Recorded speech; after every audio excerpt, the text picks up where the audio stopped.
فواد چودھری اور شیریں مزاری کے واپس جانے کی باتیں ہو رہی ہے، آپ کا خیال ہے لینا چاہیے تحریک انصاف کو واپس؟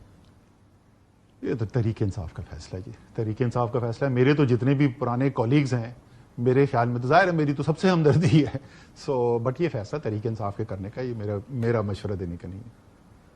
اسد صاحب یہ بتائیں، یہ جو سزائیں ہوئی ہیں عمران خان، آپ نے کہا کہ لیگل اسٹریٹجی ہوئی ہے، سزائیں ٹھیک ہوئی ہیں عمران خان جو ابھی سزائیں ہوئی ہیں؟ سائفر پہ ہو گئی، عدت پہ تو میں پوچھنا بھی نہیں چاہتا. ہمیں تو سچی بات ہے کہ میں کوئی لیگل ایسا چول چیز ہے جس کی میں سوال بھی نہیں پوچھنا چاہتا. دیکھیں میں لیگل ایکسپرٹ تو ہوں کوئی نہیں، لیکن مجھے تو یہ مقدمے جن میں ابھی سزائیں ہوئی تو سمجھ میں نہیں آتے مقدمے کیا ہیں. ٹھیک ہے نا، عدت.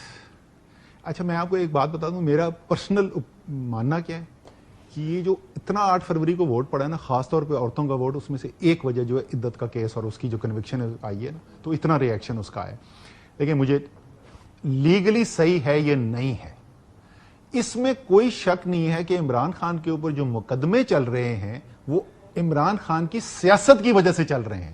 ایز اے سیڈ کہ میرے پاس، میں ان کا کوئی ٹیکس اکاؤنٹنٹ نہیں ہوں، میں کوئی لائر نہیں ہوں، تو میں لیگیلٹی پہ تو نہیں کر سکتا کامنٹ، لیکن یہ میں ضرور کہہ سکتا ہوں کہ عمران خان کی اگر سیاست مختلف ہو جائے تو یہ لیگل کیسز بھی پھر آپ کو نظر نہیں آئیں گے.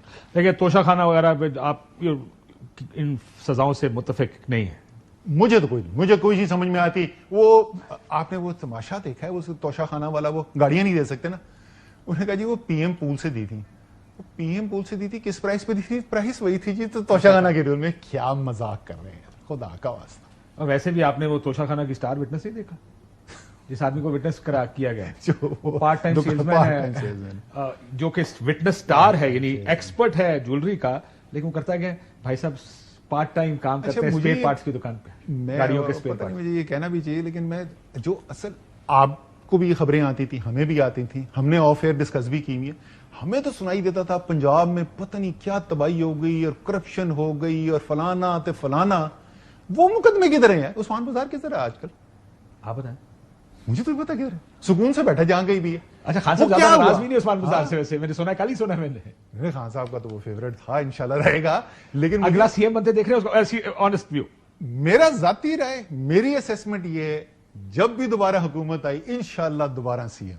ٹھیک، عثمان بزدار. ہاں میں جو جہاں تک میں چھوڑ کے آتا ہے کہ اب میں آؤٹ آف ٹچ ہوں، اب میں 1 سال سے آؤٹ آف ٹچ ہوں. سال پہلے میں اپنے کولیگز کو بولتا تھا کہ تم مجھ سے لکھوا لو انشاءاللہ تعالی اگلی حکومت وزیر اعلیٰ عثمان بزدار. بٹ میں یہ پوچھ رہا ہوں آپ سے، بھائی آپ جرنلسٹ ہیں، آپ ہی لوگ ہمیں بتاتے تھے، ادھر نیچے کہتے تھے یار رک جا چائے پیتے ہیں، اور پھر آپ بتاتے تھے یار عثمان بزدار کی یہ خبر آ رہی ہے، عثمان بزدار کی یہ خبر آ رہی ہے، فرا گوگی کا یہ ہو رہا ہے، گوگی کا یہ ہو گیا، تو فلانے. وہ کیسز کی طرح بھائی آئیں گے عمران خان کو آئیں گے، عمران خان کو توند دیا اندر آپ نے، ادھر کو کیس نہیں کو چلتا. Pervez Khattak made the right choice. آپ نے صحیح فیصلہ کیا. پہلی بات میں آپ کو پرویز خٹک کے بارے میں بولوں. دیکھیں پرویز خٹک کی میری کوئی کلوز ریلیشن شپ نہیں تھی، میں ان کو پہلے سے کہیں نہیں جانتا تھا، اور پارٹی کے اندر بھی جو اندرونی تھے، کیونکہ ان کا الیکشن ہوا عارف الوی کے خلاف، میں عارف الوی کے بہت کلوز تھا، حالانکہ میں انٹرا پارٹی الیکشن میں بالکل پارٹیسپیٹ نہیں کیا، بٹ میں عارف الوی کے بہت کلوز تھا. میری ذاتی میں خوش ہوتا اگر عارف الوی جیت جاتے،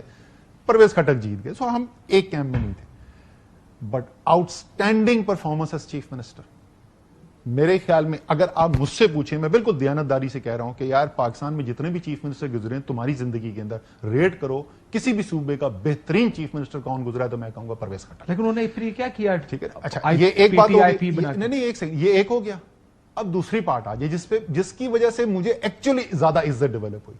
دیکھیں ہمارے سیاسی جس وقت مسائل ہوتے تھے حکومت کے اندر، بجٹ میں بندے نہیں پورے اور ایٹسٹرا، میں نے پرویز خٹک اور اسد کیسر، 2 بندے خاص طور، میں اسد کیسر پرویز خٹک ہم بھاگ رہے ہوتے تھے، ایم این اے جو ناراض ہے اس کو مناؤ، اتحادی جو ہے اس کے چکر لگاؤ. میں نے جینوئنلی کہا، اور میں نے ایک دفعہ جا کے خان کو بولا کہ یار پرویز خٹک بہت محنت کرتا ہے، کسی دن ایکنالج کر دیں. ادھر سے ہی ووٹ کے گئے، نیچے پارلیمنٹری میٹنگ تھی، نیچے چائے تھی، اور خان صاحب نے کہا میں پرویز خٹک کی تعریف کرنا چاہتا ہوں. اس کے بعد میرے خیال میں پرویز خٹک اتنا مجھ سے کو 1000 گنا زیادہ سیاست سمجھنے والے ہیں، لیکن انہوں نے بالکل مس ریڈ کیا. انہوں نے مجھے فون کر کے بتایا اسد وہ بھی آ رہا ہے، وہ بھی آ رہا ہے، وہ بھی آ رہا ہے، وہ بھی آ رہا ہے میرے پاس. انہوں نے مجھے پوری فہرست سنا دی ناموں کی. اس سے 1 ہفتے بعد دوبارہ میری ان سے بات، انہوں نے پھر وہی کہا. میں نے کہا پرویز یہ جتنے آپ نے مجھے بندوں کے نام بتائے تھے نا، اس میں سے صرف ایک ہے جس کے ساتھ میرا رابطہ نہیں، باقی سب مجھ سے رابطے میں، ان میں سے ایک بھی نہیں آ رہا آپ کے ساتھ. وہی ان میں سے ایک بھی نہیں گیا. I think جو انہوں نے کیا غلط فیصلہ کیا. جہانگیر ترین IPP, جہانگیر ترین کی علیم خان کا I'm not even sure کہ فلی دل کے جذبے سے انہوں نے فیصلہ کیا کہ نہیں. ایون پرویز خٹک صاحب کا بھی یہ مسئلہ. اگین دیکھیں, اگین یہ وہ لوگ ہیں جو آپ مجھ سے پہلے پوچھ رہے تھے نا, فواد چودھری, شیرین مزار, میں جن کولیگز کے ساتھ گزرا ہوں ہر ایک کی کوئی اچھائی ہوتی ہے, برائی ہوتی ہے, لیکن جب آپ نے اتنا کلوز کام کیا ہوا ہے, میں نے ٹویٹ کیا تھا جس دن جہانگیر ترین کے خلاف نااہلی کی سزا ہوئی تھی, اس کے اگلے دن میں نے ٹویٹ کیا تھا, اور میں آج تک اس بات میں یقین رکھتا ہوں کہ جب سے میں نے پارٹی جوائن کی تھی 2012 میں, اور اس دن تک 2017 کے اینڈ میں جس وقت یہ ججمنٹ آئی تھی, عمران خان کے بعد اگر کسی نے سب سے زیادہ پارٹی کے لیے محنت کی ہوئی تھی جہانگیر ترین ہے. علیم خان کو میرے پارٹی کے لیے بے تحاشا محنت کرتے ہوئے دیکھا ہے. میری ان دونوں لوگوں سے ہر چیز پہ اتفاق نہیں ہوتا تھا, بلکہ کئی چیزوں پہ اتفاق نہیں ہوتا تھا, لیکن میں تو یہی چاہتا ہوں کہ ان کا بھی بھلا ہو. پولیٹیکل چوائسز جو انہوں نے کی وہ ظاہر ہے وہ مختلف